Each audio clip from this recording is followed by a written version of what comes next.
बाजार के सबसे बड़े दिग्गज हमारे साथ तैयार है, इनफैक्ट आपसे बात करने के लिए तैयार है सर। मधु केला साहब अनिल जी हमारे साथ फोन लाइन पर जुड़ रहे हैं और उनका भी हमेशा भरोसा ही रहा है बाजार की इस बुल रन पर, हमारे रिटेल निवेशकों की स्ट्रेंथ पर।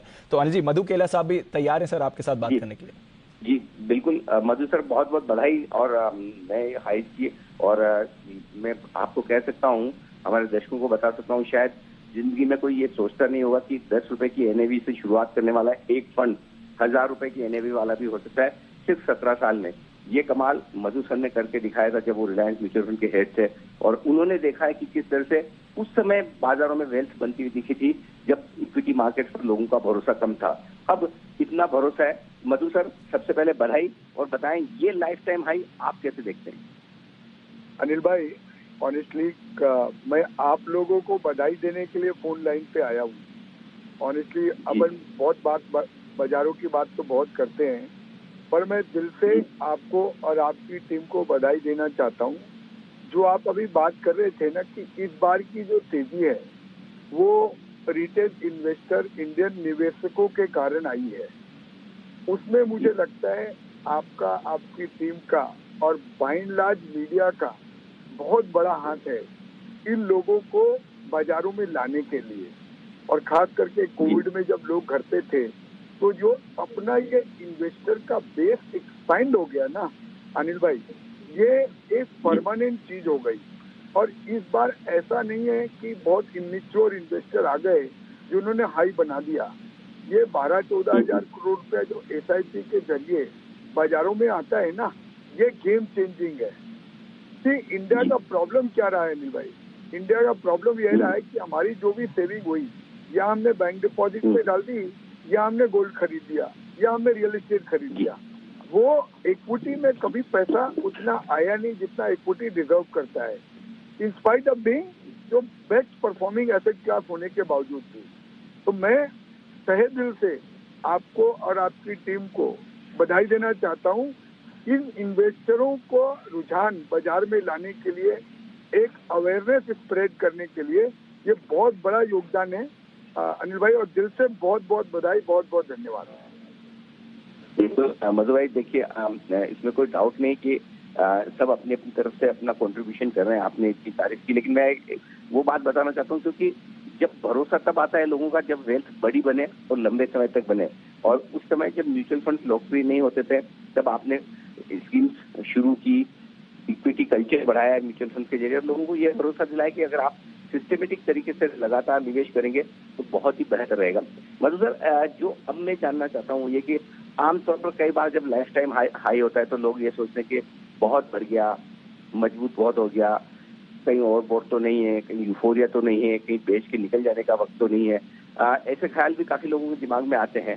क्या कहेंगे आप, लाइफ टाइम हाई पर क्या इस तरह की कोई फीलिंग होनी चाहिए, या अभी तो शुरुआत हुई है, अभी भी काफी लंबा रास्ता हम तय करेंगे?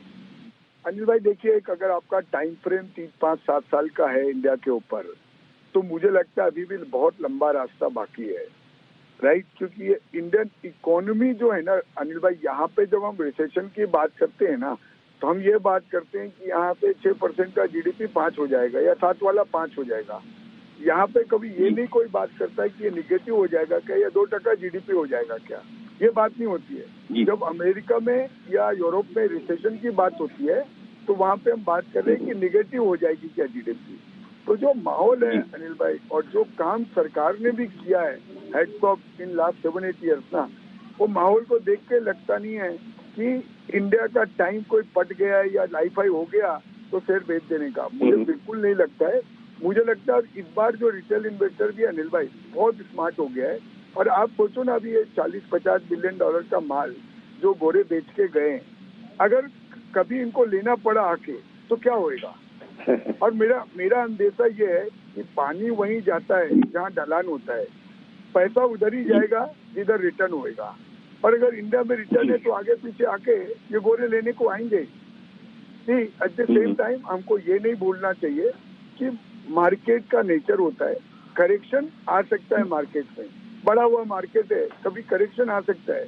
और वो करेक्शन घबराहट होगा या बहुत सारे लोग जो नहीं आ पाए हैं बाजार में, जो करेक्शन की वेट कर रही है, उनके लिए अपॉर्चुनिटी होगा।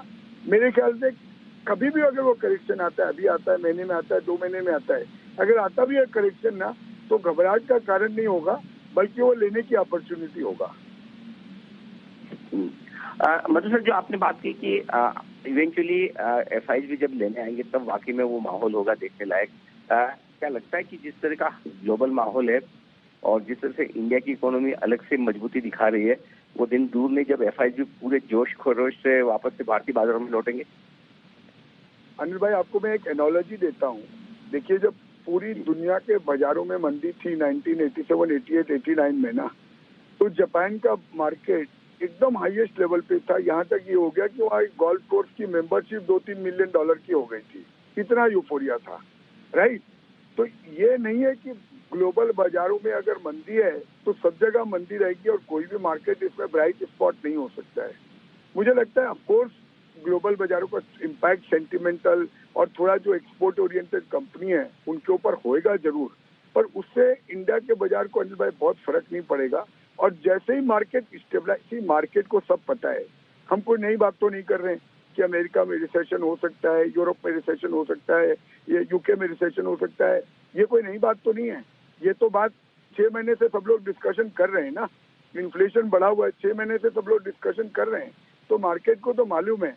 मुझे लगता है अनिल भाई, जैसे ही वहाँ पे स्टेबलाइजेशन का साइन आएगा ना, ये पक्का फॉरेनर का बाइंग आएगा यहाँ पे, और बड़ा बाइंग आएगा। बड़ी बाइंग आ सकती है फॉरेनर्स की, परेशान मत होइए। भारत ऑलरेडी एक स्टेबल बड़ी इकोनॉमी है और ग्लोबली अगर सिचुएशन यहां से इंप्रूव होती है तो और पैसा भारत में आपको आते हुए दिखेगा। बहुत बहुत शुक्रिया मधु सर हमारे साथ जुड़ने के लिए और इस ऐतिहासिक दिन पर अपनी राय और बाजार पर नजरिया देने के लिए। आपका तो लगातार भरोसा बना रहा है। बहुत बहुत शुक्रिया सर, और एक बार फिर से नए हाई की आपको ढेरों बधाइयां।